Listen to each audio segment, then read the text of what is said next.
గజ్వేల్ నియోజకవర్గంలోని అన్ని గ్రామాల సర్పంచులను ఉప సర్పంచులను ఘనంగా సన్మానించిన మాజీ ఎఫ్టీసీ చైర్మన్ వంటేరు ప్రతాప్ రెడ్డి.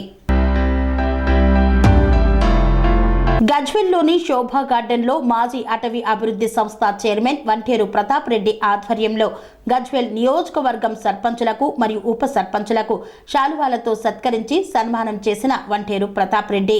ఈ సందర్భంగా వంటేరు ప్రతాప్ రెడ్డి మాట్లాడుతూ గజ్వేల్ నియోజకవర్గంలో సర్పంచులు మరియు ఉప సర్పంచులు గడిచిన 5 ఏళ్లలో గ్రామాలను మాజీ ముఖ్యమంత్రి కల్వకుంట్ల చంద్రశేఖరరావు, మాజీ మంత్రి తన్నీరు హరీష్ రావు సహకారంతో సర్పంచులు మరియు ఉప సర్పంచులు గ్రామాలను అన్ని విధాలుగా అభివృద్ధి చేసి తమ ఉన్నతమైన సేవలను గ్రామాలకు అందించిన ఘనత సర్పంచులదని కొనియాడుతూ అభినందించారు.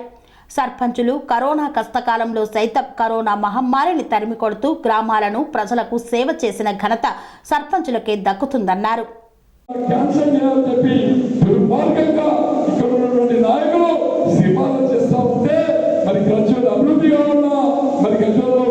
రాజకీయం కావాలని చెప్పి మనస్ఫూర్తిగా అడుగుతా ఉన్నా. ఏమైనప్పుడు కూడా ఈ నెల రోజుల కాలంలో చాలా మంది మీద కేసులు పెడతా ఉన్నారు, చాలా హరాస్మెంట్ చేస్తా ఉన్నారు, చాలా ఇబ్బందులు పెడతా ఉన్నారు. మరి ఎక్కడైతే అక్కడ డబ్బులు వసూలు చేస్తా ఉన్నారు, అవినీతికి పాల్పడతా ఉన్నారు. ఎక్కడ ఎవరిని కూడా వదిలిపెట్టకుండా ఎవరి వీక్నెస్ వాళ్ళ వీక్నెస్ కొట్టి మరి అధికారులను పెట్టుకొని వాళ్ళ మీద గుండాయితం చేసే ప్రయత్నం చేస్తా ఉన్నారు. దాన్ని మనం తీవ్రంగా ఖండించాల్సినటువంటి అవసరం ఉందని చెప్పే సందర్భంగా మీ అందరినీ కోరుకుంటూ, మరి ఏది ఏమైనప్పుడు కూడా మీ అందరూ కూడా నా రిక్వెస్ట్ ఏంటంటే, మీరు మళ్ళీ సర్పంచ్ ఎలక్షన్ వచ్చినప్పుడు మీరు మీ గ్రామంలో చేసినటువంటి అభివృద్ధిని ఒక పాంప్లెట్ తయారు చేయండి. ఒక పాంప్లెట్ తయారు చేసుకొని ప్రతి ఇంటికి పోయి, అమ్మా మేము సర్పంచ్ ఉన్నాం, మేము ఉన్నప్పుడు ఈ రోడ్ వేసినాం, మేము ఉన్నప్పుడు ఈ గ్రామాన్ని కట్టించాం, మేము ఉన్నప్పుడు ఈ పాఠశాల కట్టించినాం, మేము ఈ డ్రైనేజ్ కట్టినాం, మేము ఈ ట్రాక్టర్ తెచ్చినాం, ఈ గ్రేవియార్డ్ కట్టినాం, ఈ డంప్ యార్డ్ కట్టినాం, గ్రామాన్ని శుభ్రంగా ఉంచాలని చెప్పి ప్రతి ఇంటికి పోయి ఓటు హక్కు మీ అందరికీ ఉంది, మన అందరికీ ఉంది. తప్పకుండా మేము దేవతన్న కానీ ఇక్కడ వేదిక పోయినటువంటి పెద్దలం భూమన్న కానీ అందరం కూడా సర్పంచ్ గెలవడానికి ప్రతి గ్రామానికి వస్తాం, ప్రతి ఇంటికి వస్తాం, మళ్ళీ మిమ్మల్ని సర్పంచ్ గా గెలిపించుకుంటామని చెప్పి కూడా ఈ సందర్భంగా తెలియజేస్తూ, మరి ఈ అవకాశాన్ని ఇవన్నీ కూడా మనము ప్రతి గ్రామంలో డిస్కషన్ స్టార్ట్ చేయాల్సినటువంటి అవసరం ఉందని చెప్పి సందర్భంగా మీ అందరినీ నేను రిక్వెస్ట్ చేస్తా ఉన్నా. ఏది ఏమైనప్పుడు కూడా మరి పార్లమెంట్ ఎలక్షన్ ఉంది. ఆ పార్లమెంట్ ఎలక్షన్ లో మీ అంత సర్పంచ్ కూడా మీరు సర్పంచ్ కానీ ఉప సర్పంచ్ కానీ మన గ్రామ కమిటీ అధ్యక్షులు కానీ మన టీం అంతా కూడా సంయుక్తంగా గట్టిగా ఉండి పనిచేసుకొని ముఖ్యమంత్రి గారు ఇప్పుడు ఎవరికి టికెట్ ఇచ్చినా వారిని మెజార్టీ తీసుకురావాల్సినటువంటి అవసరం ఉంది. ఎందుకంటే ఇలా గజ్వేల్ నియోజకవర్గంలో ఒక కృతజ్ఞత కలిగి ఉండాలి, ఒక విశ్వసనీయత కలిగి ఉండాలి.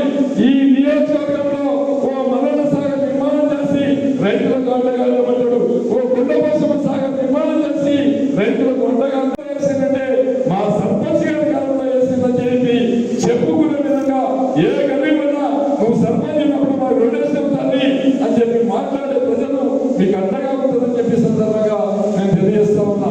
అట్లనే ఇవాళ ఉన్నటువంటి ప్రభుత్వం ఇవాళ కనీసం ఇలా వాళ్ళు వచ్చి 40-50 రోజులు అవుతుంది.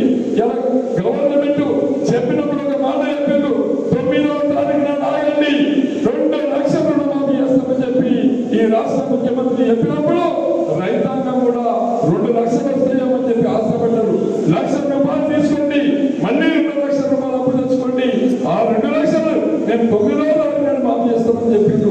అదే కాకుండా ఎవరు బిడ్డలు పెళ్లి చేసుకుంటే మీరు చెక్కు తీసుకోకండి, 1 లక్ష రూపాయలు చెక్ ఇస్తాం, బంగారం ఇస్తామని చెప్పి మాట్లాడినటువంటి విషయాలు కూడా మనం గమనించాల్సినటువంటి అవసరం ఉంది. అదే కాకుండా రైతు కూలికి 12,000 రూపాయలు ఇస్తాం, ఆటో రిక్షా వాటికి 12,000 రూపాయలు ఇస్తాం రైతు. అదేవిధంగా ప్రతి మహిళకు నెలకి 2,500 రూపాయలు ఇస్తాం, 200 యూనిట్ కరెంట్ ఫీ ఇస్తాం అని చెప్పి చాలా వాగ్దానాలు చేసిండ్రు.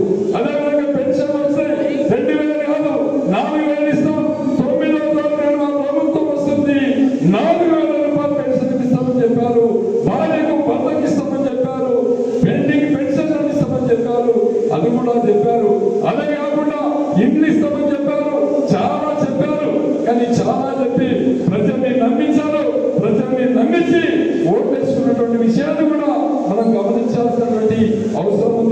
గ్రామాలలో ఇప్పుడే గుసగుసలు మోపైనాయి.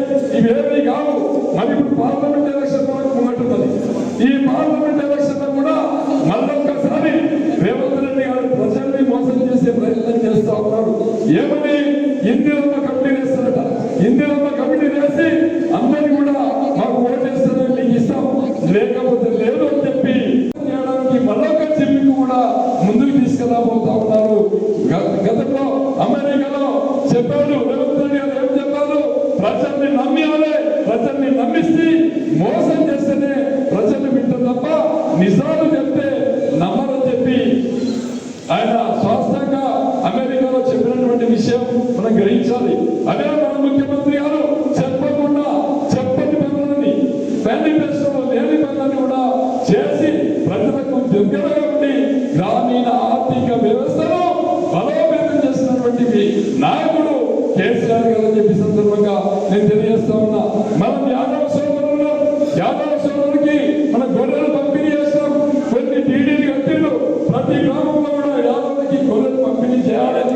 డబ్బులు పంపిస్తున్నాం, గొర్రెలు తీసుకొచ్చి ఫారెస్ట్ యూనివర్సిటీ తీసుకొచ్చి అదేవిధంగా అగ్రికల్చర్ యూనివర్సిటీ తీసుకొచ్చి మన ప్రాంతాన్ని అభివృద్ధి తీసుకొచ్చిండు.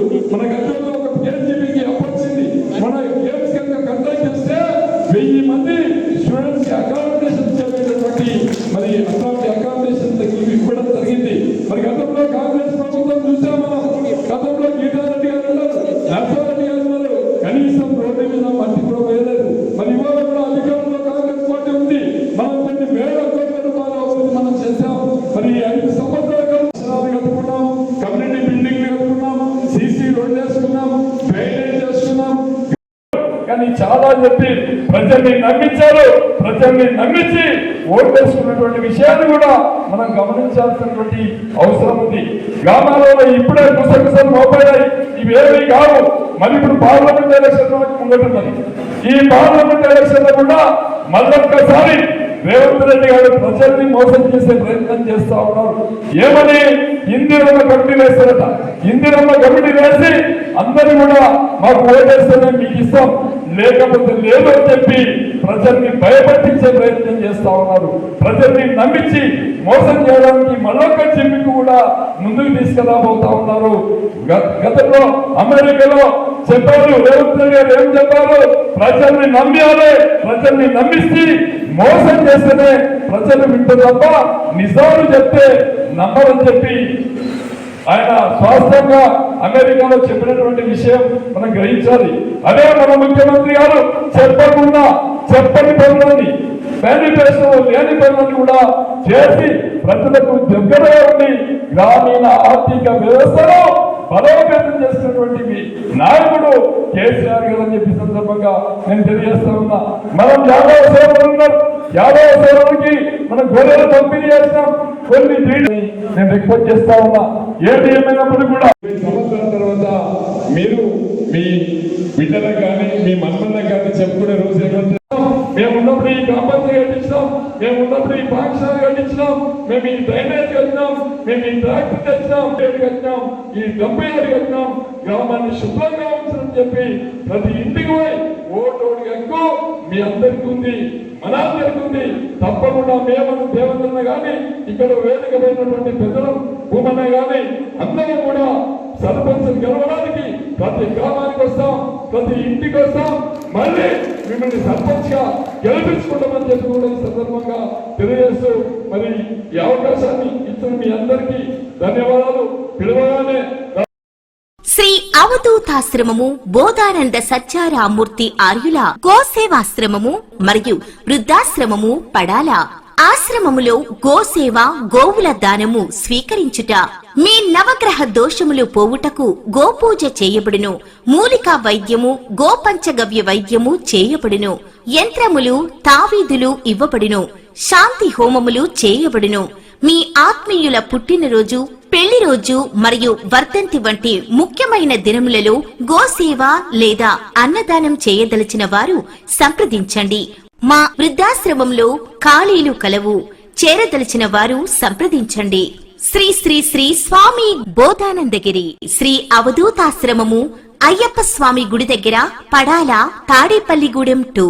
Cell numbers 7981356374 96180 34138.